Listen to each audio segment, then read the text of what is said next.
Hello everyone, welcome back. First of all, I just want to say thank you. We reached 10,000 subscribers, which is a pretty big milestone for me, and I just want to thank you for your continued support, how you've been here for every video, no matter how strange or different the topic, commenting your incredibly intelligent thoughts, you're incredibly empathetic, so critical in a good way, and so I'm just very grateful for your continued support. And so I know that there have been questions that come up a lot about me, so I will make a video answering those. So I'll put up a post soon where you can write down your questions, and then I will make a video answering them for you to the best of my ability. Okay? So thank you again. It really means so much to me that you're all here. I just want to make sure that you know that. So today's video is centered around Fever Dream, a novel by Samantha Schweblin, who is an Argentinian author. So she wrote in Spanish. This book is in translation. And this book is about soul loss. It's about migrating a soul from a dying body to a well one, but in that migration one loses sight of the soul's location. In this book, a mother is forced to make a choice: save her son and lose his soul, or lose both the son and the soul. Essentially, her son is poisoned by an environmental toxin that will kill him, and when she takes him to a shaman, to a curandera, the curandera says, I can save him by taking his soul and putting it in another body, performing a switch of souls. It will save the boy, but his soul will reside in a new body, and you must not ever know where that new body is. So the woman, the mother, chooses this. She chooses to save her son's body and his soul by departing the soul to a new place when she will never know. This story of soul loss is not unusual and is in fact inspired by many other stories of soul loss and attempted retrieval. And so I thought to myself, why don't we go back and look at these other stories and put them all together to see if we can understand what it means to be alive in this modern world where ailments are different. They're oftentimes ailments that feel like they're ailments of the spirit, their depression, their anxiety. They're ailments in which our minds feel disassociated from our worlds, from reality, from the physical world, as if our souls are in fact departing, leaving our bodies behind. It is as if we are all experiencing soul loss to some extent. And that's why this is so fascinating to me. It's also fascinating just because as a world we're looking at rising pollution in a time where we really should be reducing it, with the arrival of data centers in the United States, for instance, or the way in which our textile refuse is building up in these other countries where we deport essentially our trash to, and that's causing a whole host of illnesses and shortening people's lives, people who have to destroy old iPhones, for instance. Environmental toxins and the environment itself becoming deadly is something that we are dealing with today, and that's what this book says. And this book says that in order to deal with our physical world, we must depart our bodies. That in order in some way to survive in this world, we must in some way lose our souls. So the two myths that I want to discuss are the myth of Orpheus and Eurydice. Orpheus, who loses his wife to a snake bite, feels that he has lost something of himself and must go and retrieve her. And a story from the Monarch tribe in Northern California the Namuduk tribe in Northern California, a story of Kumokums, who loses his daughter and must go retrieve her. What all three of these stories have in common is that they are depictions of an attempted soul retrieval that is not successful. All three show us that once the soul has departed the body, once we have lost our souls, they cannot be returned. Once you have committed this act against them, once you have in some way lived against the way that it should be, you can never go back. And so we're going to explore this concept and the kind of soul loss that we are experiencing today as we become lonely. We're going to wonder about how one retrieves the soul after this. If we can consider this along shamanic lines, right? If we can think about it in the way that a shaman, a curandera, a ritualistic healer might have thought about it 30,000 years ago. If we can think about that in modern times, what would they say, right? How would they retrieve the soul as it seems to depart, as we seem to live against what is perhaps proper, or not proper, but what is healthy, what is happy. So we'll look at these three different stories and combine them. We'll also think about shamanism and what shamanism actually is. And we'll also think about that shamanism in a modern context. So there's a lot to explore here. And I'll also just read from this a little bit for you. So I hope you enjoy. We're going to think again about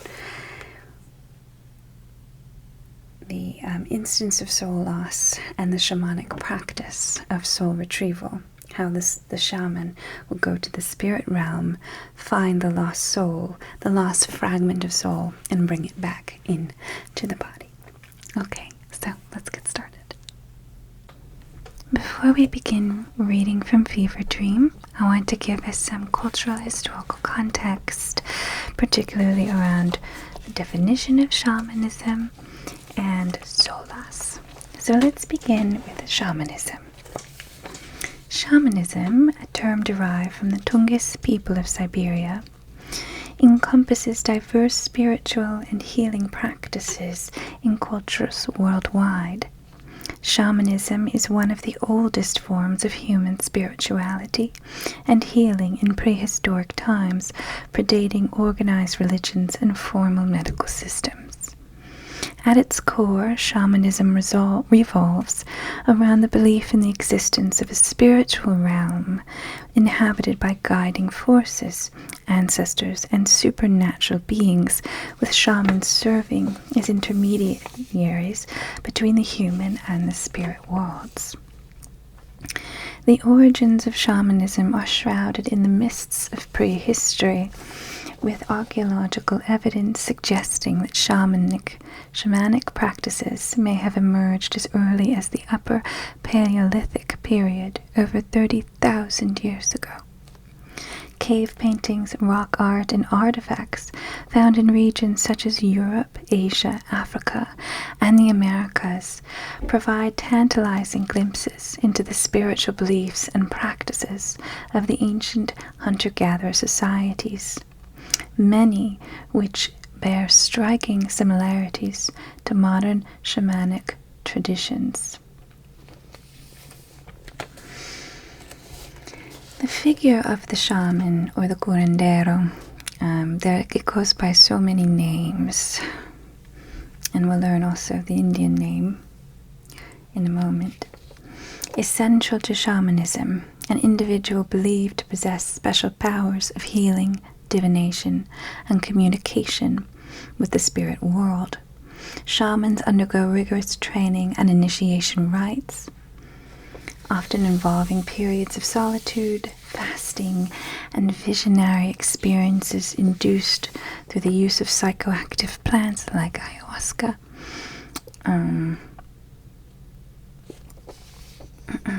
or techniques such as drumming, chanting, or dance.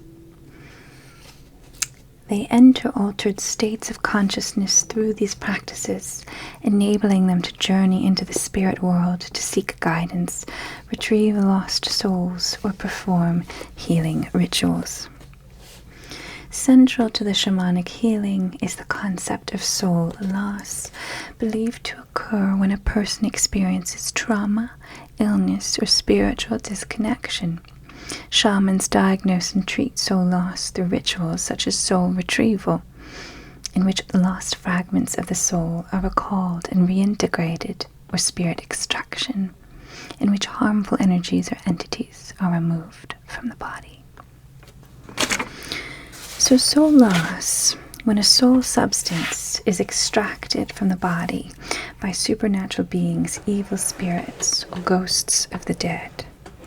It also might be an injury to the core or essence of one's being, one that results in despair, disharmony, loss of meaning in life, feelings of belonging or connection with others. Soul loss feels like depression. It feels like disassociation. It feels like alienation. It feels like anxiety. It feels like a lot of the modern afflictions that we experience in today's society, due to perhaps the strange way we are living, which is perpetuating perhaps an abandonment of our own souls. But that's something to think about later. So the cause of this soul loss could be a soul, or the part of the soul is separated from the body, again through a traumatic event, by living against one's own morals or one's own sense of self. So you can experience soul loss by doing an evil act, essentially against another or against oneself. A foreign element from the spirit world could be introduced into the body, which is what we'll see happens in fever dream. Or it could be a combo of both. A visitor from the spirit realm comes and forces the soul of the body it visits out. Right? That's also a potential cause. Now, the methods of healing soul loss performed by shamans are soul retrievals. And the most famous or most well-known instance of soul retrieval, albeit one that fails, is the story of Orpheus. So we'll talk about that in a moment. Orpheus most closely resembles fever dream, I think, because this is also a story solely of soul loss, not of soul retrieval. And so we'll discuss in the Orpheus story why having soul loss without retrieval might be meaningful or important, and what lesson there is to learn there.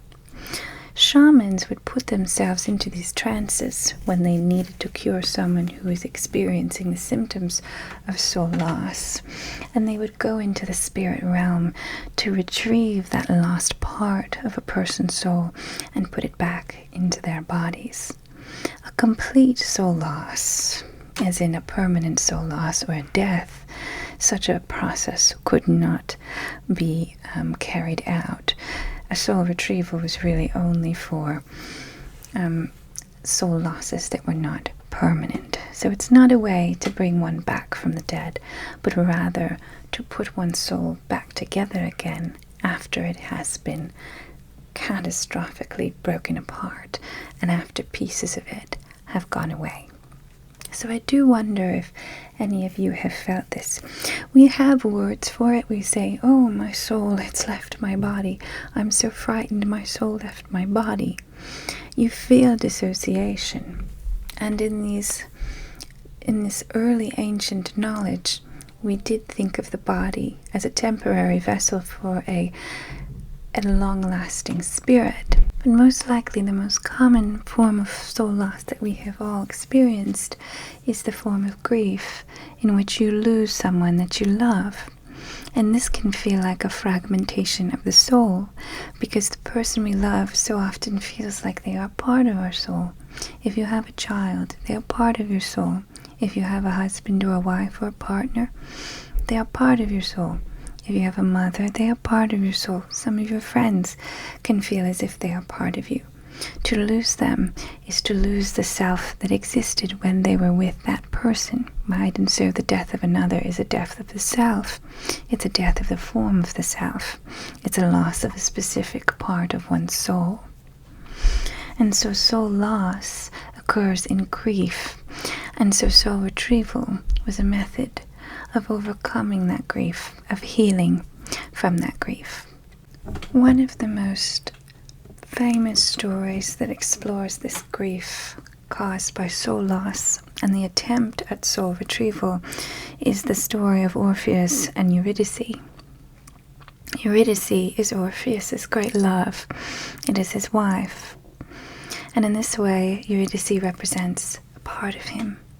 When Eurydice dies, bitten by a snake playing with nymphs in a forest, he feels as if a part of himself has died.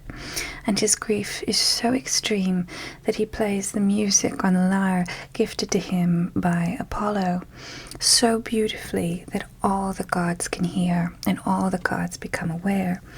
Even Hades, when Orpheus goes to the underworld and he plays his music for Hades, even he is moved, and he says to Orpheus, I will give you the chance to bring your lover back under one condition, and this is the famous condition.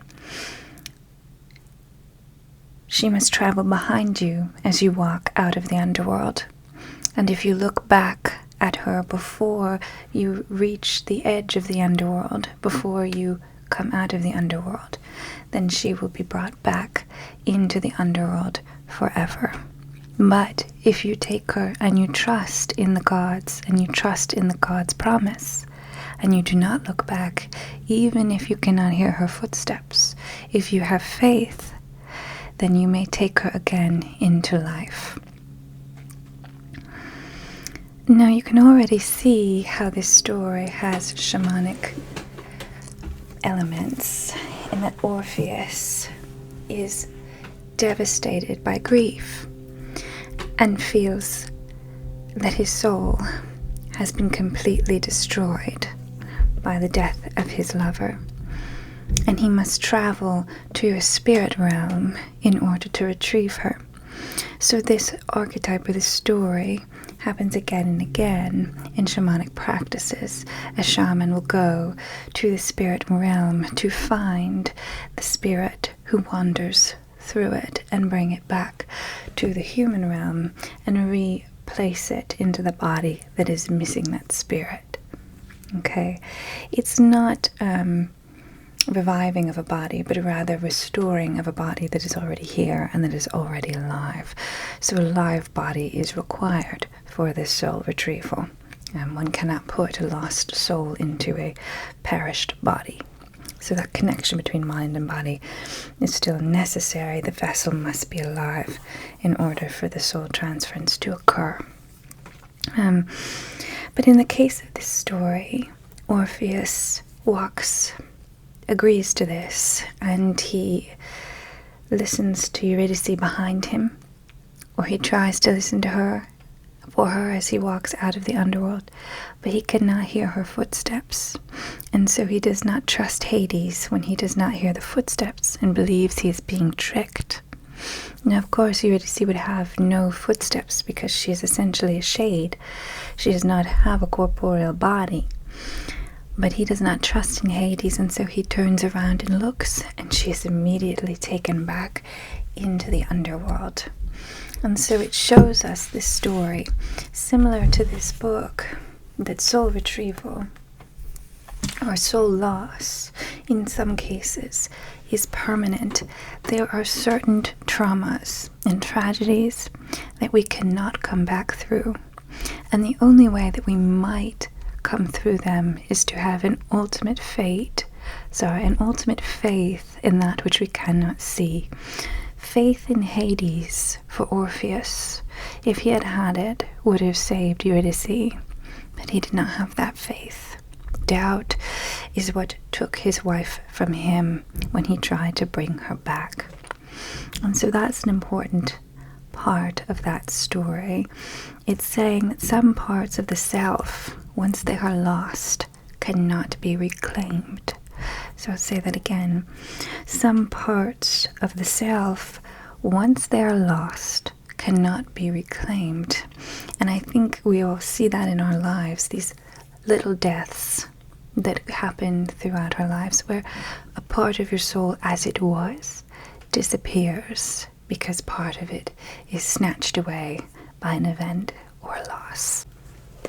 This novel follows a similar theme to Orpheus and Kumukum. It represents a soul loss that is not retrievable and is, in fact, never retrieved. But unlike Kumukum, the reason for the soul loss is not the child's fault, but is instead the fault of the society at large, who has allowed environmental toxins to enter its natural world. This book takes place in a rural area of a South American town, largely or most likely Argentina. It's the sort of town that people from the city go to for vacation. And so the town has its own people, but they have less money than the people who come temporarily. A woman comes with her daughter Nina on vacation, and when they arrive, they meet a woman named Carla and her son David. Now, there is something strange about Carla, namely that she is terrified of her son, and she is actually disgusted by him.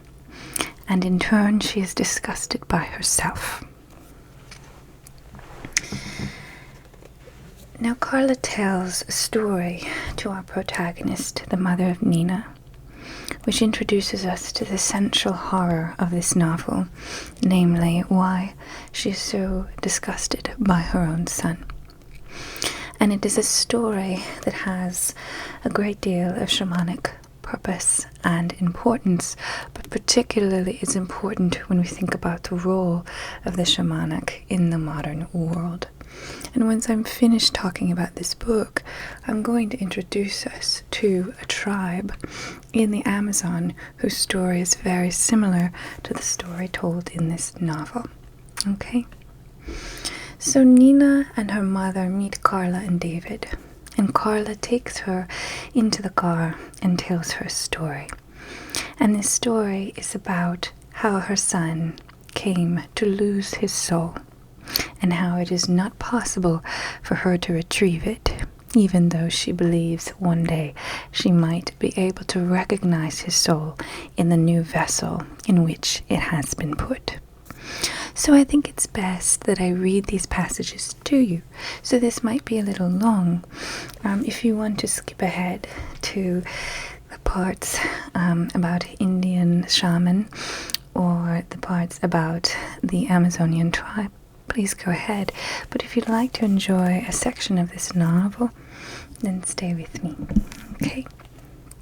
So we'll turn now to the pages that I have designated. And we'll begin with page 16. Now the story begins with a bit of backstory about Carla's family. Her husband breeds racehorses, and the prized stallion, the main breeder, disappears one day, and Carla finds him drinking from a river. And she goes down to the river in the hopes of pulling the horse out and putting him back in the paddock. But she finds as she's doing this that her son begins to drink from the river as well, and she thinks nothing of it. She begins to worry, however, when she notices that the horse is deathly ill, and suddenly it dies. So that is where we are at the moment. David has knelt down in the stream. His shoes were soaked. He'd put his hands in the water and was sucking on his fingers. Then I saw the dead bird. It was very close to David, just a step away. I got scared and yelled at him, and then he got scared too. He jumped up and fell backward onto his bottom from the fear. My poor David. I went over to him dragging the horse, who neighed and didn't want to follow me, and somehow I picked him up with just one hand, and I fought with both of them until we made it back up the hill. I didn't tell Omar about any of it. What for? The screw-up was over and done with, fixed. But the next morning the horse was lying down. "He's not there," said Omar. "He escaped." And I was about to tell him that he'd already escaped once, but then he saw the horse lying in the pasture. The stallion's eyelids were so swollen you couldn't see his eyes. His lips, nostrils, and whole mouth were so puffy he looked like a different animal, a monstrosity. He barely had the strength to whinny in pain, and Omar said his heart was pounding like a locomotive. He made an urgent call to the vet. Some neighbors came over. Everyone was worried and running back and forth, but I went into the house, desperate, and I picked up David, who was still sleeping in his crib, and I locked myself in my room, in bed with him in my arms, to pray like a crazy woman, pray like I'd never prayed in my life. You'll be wondering why I didn't run to the clinic instead of locking myself in the bedroom. But sometimes there's not enough time to confirm the disaster at hand. Whatever the horse had drunk, my David had drunk too, and if the horse was dying, then David didn't have a chance. I knew it with utter clarity, because I had already heard and seen too many things in this town. I had a few hours, or maybe minutes, to find a solution that wasn't waiting half an hour for some rural doctor who wouldn't even make it to the clinic in time. I needed someone to save my son's life, whatever the cost.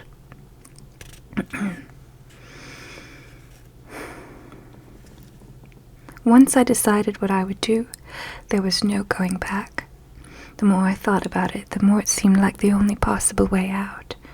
I picked up David, who was crying because he could sense my fear, and I left the house.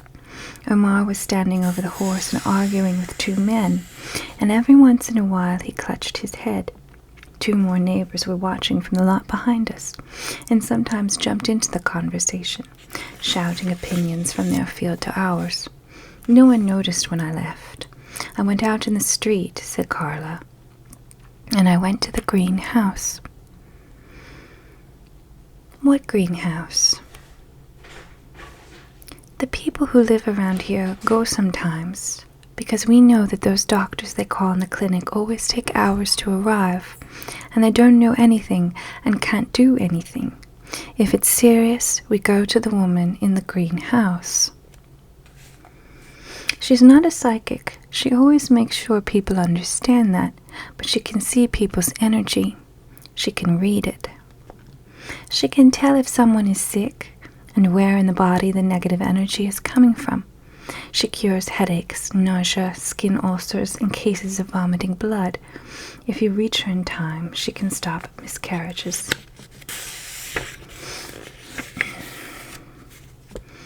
What she does is detect it, block it if it's negative, mobilize it if it's positive. Here in town, people consult her a lot, and sometimes people come from out of town to see her. Her children live in the house behind hers. She has 7 kids, all boys. They take care of her and see to all her needs, but people say they never go into her house. I'll skip a bit now.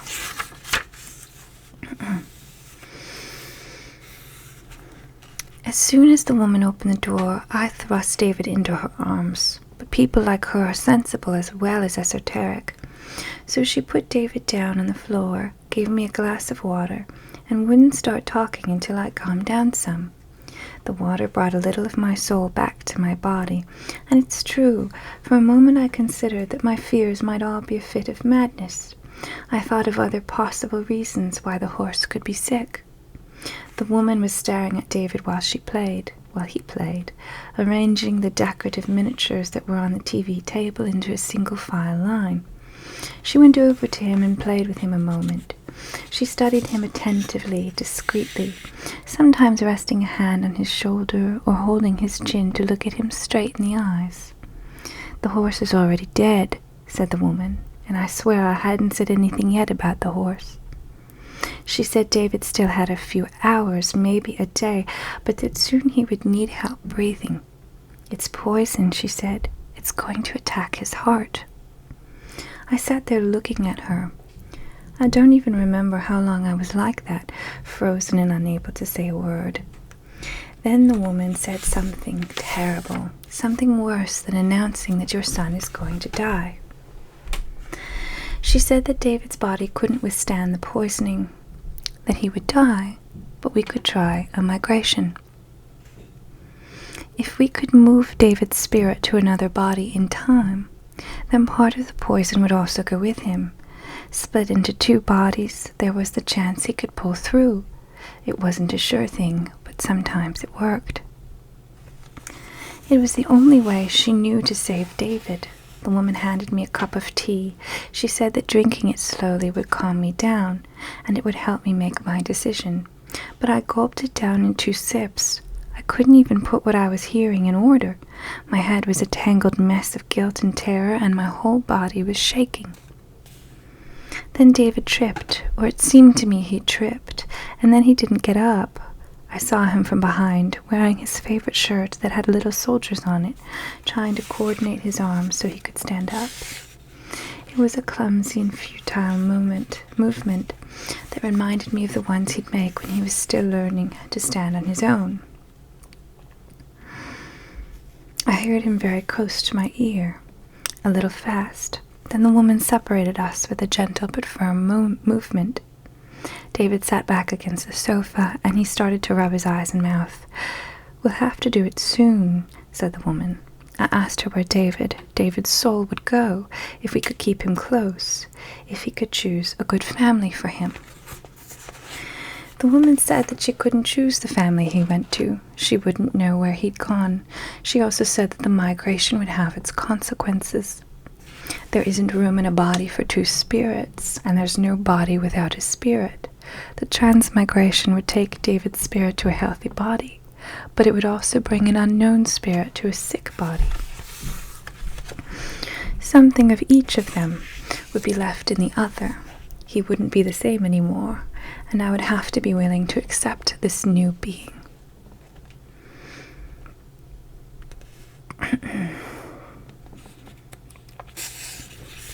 Skip ahead. I told her yes. I told her to do it. I said we would do whatever we had to do. The woman wanted us to go into another room. I picked up David, who practically passed out on my shoulder.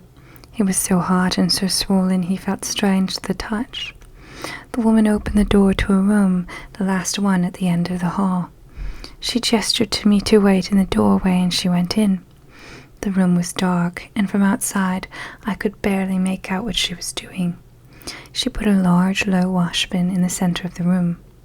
I understand what it was when I heard the sound of the water, which she poured into the bucket first.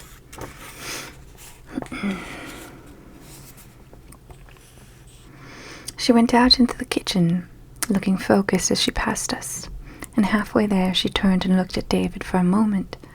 She looked at his body as if she wanted to memorize his shape, or maybe his measurements. She came back with a big spool of thin hemp rope and a handheld fan, and then she went back into the room.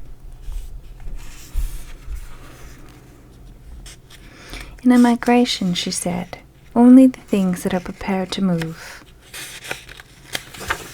should be in motion. And I clutched the teacup and leaned my head against the wall. She went back down the hall without another word. At no point did David call for me, nor did I hear him talk or cry. A few minutes later, I heard the door to the bedroom close. On a kitchen shelf across from me, the 7 sons, now grown men, stared out at me the whole time from a large picture frame.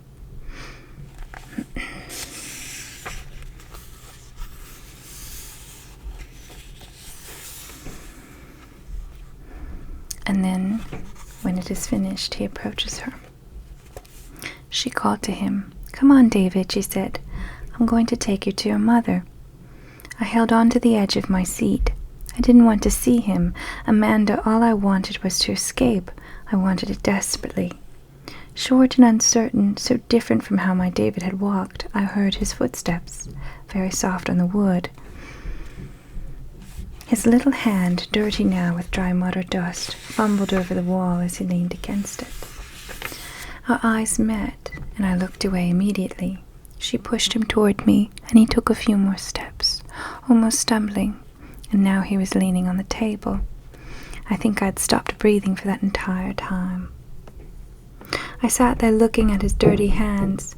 He was using them to hold on to the table like a railing as he walked, and I saw his wrists. He had marks on his skin, lines like bracelets around his wrists, and a little above them too, maybe left by the rope.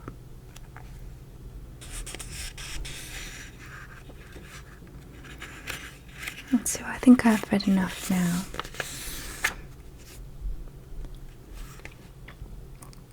I'll finish this. I asked her how it had gone. Better than I expected, she said.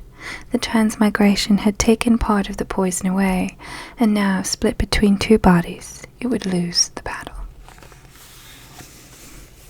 So here you see, in order to save the boy from a terrible poison, most likely from an agricultural farm or from an oil plant or oil drilling, almost killed him. And the only way to solve it was through the shamanic rituals that predated the arrival of such technologies. It is almost as if this story says that in order to survive in this modern world, one must lose the soul. In order for the body to continue, one must abandon the soul. It is a very pessimistic statement, but I think that it rings true when we look at civilizations that have been touched by kind of Western concept of modernity, particularly a capitalist form of modernity that relies on considering happiness as endless resources and accumulation. And that in the presence of such a machine, one that by its nature must create massive amounts of waste, the human body can barely survive, and the soul certainly can't. So we're going to talk now about a tribe called the Siona in the Amazon. And the reason we're going to talk about them is because their story was captured across about 50 years. And that 50 years was a very rapid moment of transformation from a tribe that did not have access to any of the modern resources like electricity. They didn't have a crop, for instance, that played on in a global economy. And so they didn't have access to monetary value in any way. And we're going to watch them transform from that to a tribe that has access to monetary value, that has access to a cash crop, right? Even if that cash crop is tied to a illegal enterprise, namely the cocaine growing business. So we're going to watch this transformation, but most importantly, we're going to watch it through the eyes of the shaman. Now, the shaman is the spiritual leader of the society. So each of these indigenous tribes would have what is called a master shaman. And a shaman is so much more than someone who merely heals in rituals. No, they are guides. They are people capable of entering the spirit realm and finding answers. They have visions.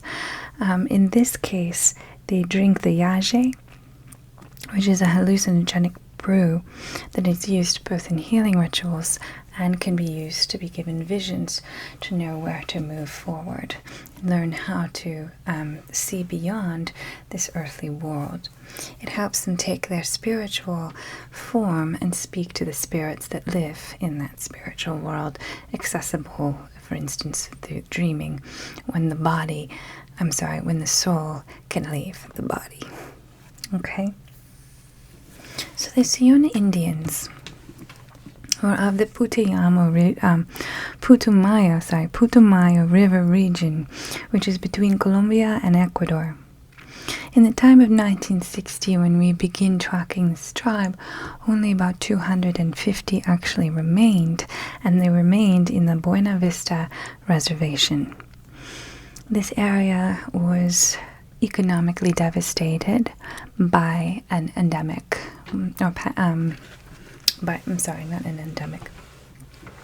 by epidemic.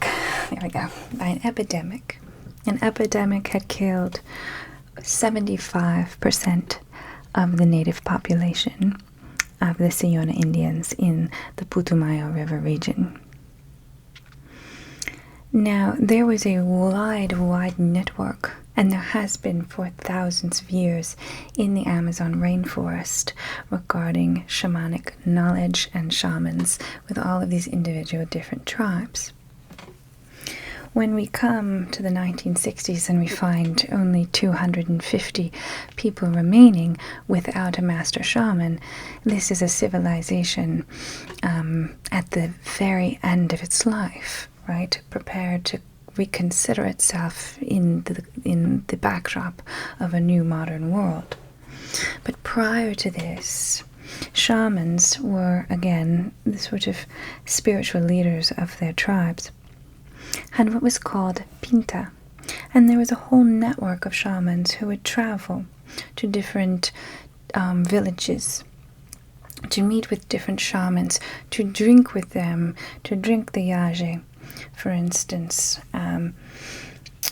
which is again the hallucinogenic brew. And they wanted to meet with them because they wanted to share their specific pinta. And every shaman had a different pinta, which is a different cultural knowledge, shamanic knowledge. So they all had different spirits that they knew. They had different visions that were associated with these specific spirits. And each shaman would know different realms and would know different spirits. And so if they traveled and they increased their shamanic knowledge by speaking to other shamans, this would create a kind of larger pinta, essentially. So shamans would actually travel to learn the knowledge of other shamans in this beautiful knowledge and cultural exchange that happened throughout the Amazon rainforest. Okay, this is prior to first contact with Spanish colonizers and settlers. Okay. So, our researcher, I'll get her name. We should know her name, shouldn't we? Our researcher's name is Escher Langdon. Okay. She arrives in the Putumayo region in order to study these people. And when she arrives, she finds them, of course, in a state of economic depression because they have lost such a significant part of their people. Their master shaman has died, leaving behind his brother, Ricardo. Ricardo is supposed to be the shaman, the master shaman, but he says he cannot be the master shaman because when he drank the yaji, he did not receive a vision. He said that he saw only darkness. There were no spirits. He saw only darkness and heard a buzzing sound. And so he said, I can be a shaman, but I cannot be our master shaman. Now it's intriguing to see that following the devastation that occurred to this tribe in the 1950s, which is when this mass death occurred, this mass illness event, would leave him incapable of having any visions anymore, suggests that the entire indigenous tribe essentially lost its soul. If the shaman is the primary soul holding together the tribe, if he cannot see a vision, then the soul of the tribe has gone dark. You can think about the story that I told at the beginning of the video, the Kamokaman? I can't remember his name. Let me look it up. Kamokam. Yeah, Kamokam. Kamokam, as the leader of his tribe, chose the spirit that would inhabit his tribe. So these shamanic leaders are very, very important in determining the identity of their tribe and also protecting them from evil spirits. Okay. So when she arrives in 1974, there has been so much death, so much suffering. And so many of Ricardo's visions are related to that death, to that suffering, are related to struggles with Spanish colonists. Now you might ask, how is it that 1950 is when this occurred? The Siona Indians were so, isolated, that it took until the mid-20th century for the colonists to actually get there and come there regularly. And that's when illness really took and decimated the Siona Indian population. Okay. So we'll go to page 33 and read a little about Ricardo. This is the shaman she discovers in 1972 when she arrives.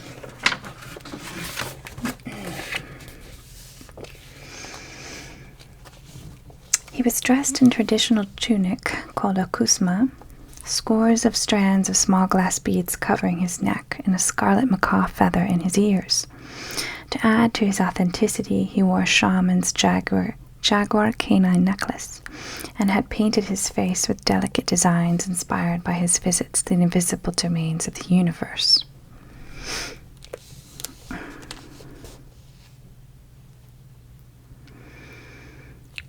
Ricardo spent hours narrating shamanic journeys, battles between Siona shamans and the Spanish missionaries, and the demise of the Siona communities in the 20th century due to sorcery retaliations among the shamans.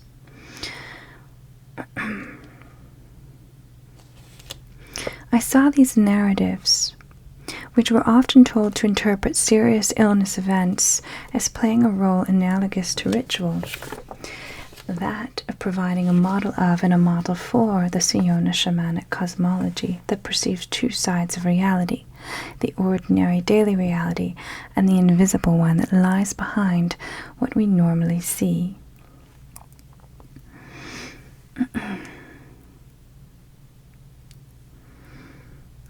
Sorry, my eyes are very dry. Now,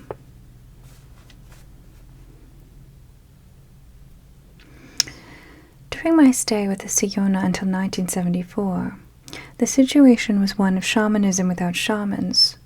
The Siona had no shamans leading the Yage rituals, and all lamented the loss of their protective mediation with the beings of the invisible side of reality. In their absence, serious illness and death continued to be attributed to the actions of sorcery practices and the invisible wati. When necessary, they sought out shamans from other groups to perform healing rituals, and you'll see in the 1970s the same thing occurs that Ricardo said.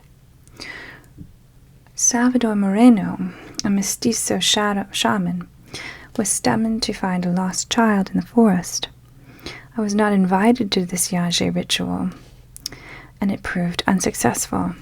Salvador said that the spirits had taken the child too far into the realm of the Wati to be able to bring him back. Ricardo, who participated in the ritual, told me that he only saw darkness and his ears were filled with the loud buzzing of insects. He accused Salvador of bewitching him. So you see here that there appears to be some sort of shamanic death occurring and the inability of the shaman to carry out his duties. Now, a lot of this is blamed on the actions of other shamans or invisible forces, which is just an interesting way of interpreting events. The idea that the mass death of the tribe is related to evil shamanic sorcery rather than the illness brought by colonists seems to be a method of taking control of the narrative, of saying that the death is a failure that I made, which suggests that their fate is in control more than it would be if they were victims of some sort of colonial disease. she leaves Ricardo for a long time, and she returns again in the 80s, and she finds a region completely changed. She meets a new man, Pacho, 20 years younger than Ricardo, who will die in 1986. Ricardo does. He was enlisted in the army. He drank liquor, aguardiente, and gunpowder to dispel the fear while he fought. Ecuador, Salvador, Guatemala, all of these countries, Nicaragua, in the 1980s are engaged in intense battles primarily against the concept of communism. And so there are guerrillas fighting for liberation against their governments at this time. And so it's an intensely violent time, even in this very, very remote Amazonian village. But it is not so remote anymore due to the oil industry, which has arrived and created a road that allows people from the highlands to travel there. And with the oil comes the violence, because not only does it allow people to travel for oil, but it allows the guerrillas to travel, and it allows the state army to travel. And so the area becomes suddenly very dangerous. Pacho attempts to keep the shamanic religion alive, though he does not maintain any of the rituals associated with it. Mostly it is the age, it is the visions that he engages with. What is more important to look at is a particular type of soul death that occurs as these larger systems arrive.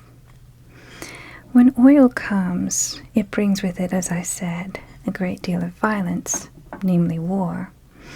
But it also brings with it increasing dependence on economic goods. Poverty exists when you are entered into a system that you cannot participate in, or when a system you cannot participate on is forced upon you, when a system requires your poverty in order to function, essentially. And so they were not poor until money reached them. It's a strange way to describe it. They were not poor until money arrived. But before money, they were well. They were spiritually advanced. They had their own agricultural system, or their own way of surviving and feeding themselves. They had enough. They had a thriving population. But the moment that money arrived, they were destroyed and made poor by the money. It is almost as if money is a cannibalistic force, or it eats people. Money does. In that when it arrives, it makes them poor. It's the opposite of what you'd expect. You'd expect when money arrives, it would make people rich. But in fact, the opposite happens. So money arrives, and with it comes intense violence. But Pacho helps through negotiations with the guerrillas come up with a cash crop to enter in some sort of economic market, essentially, to participate in this system that has arrived, in the hopes to not be the poor thing that the system devours. And so they become part of the system by processing and growing cocaine. They start growing the coca plant and growing cocaine in order to fund themselves. Now, as this oil exploration continues, as the cocaine plants grow, what happens is sudden disease appears that had never been there before. We see birth defects, people dying for strange reasons, and reasons that had never been seen before. But the most important difference is when she arrives in the 90s, after oil exploration has fully taken its course, after they have established the cocaine fields. No one greets her It is as if she arrives at a ghost village. Before, when she would arrive, children would come and they would run and greet the canoe because they were so excited for a visitor. But when she arrives in the 90s, no one comes. She arrives at a dead place. Of course, it is a thriving place. There are people everywhere, but they are not coming to say hello to her. They are inside watching a football game on television.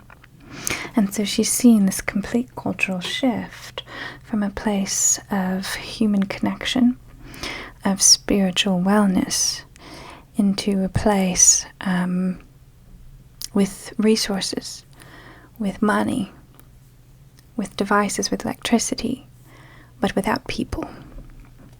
So it's a very strange thing that we watch happen here. Now the shaman, how does the shaman relate to this? We watch Pacho, the shaman, who takes the form of the shaman, but is not an official shaman. He's undergone none of the training that he is supposed to undergo. She watches him become the primary force in this town, who transforms it into something economically viable, right?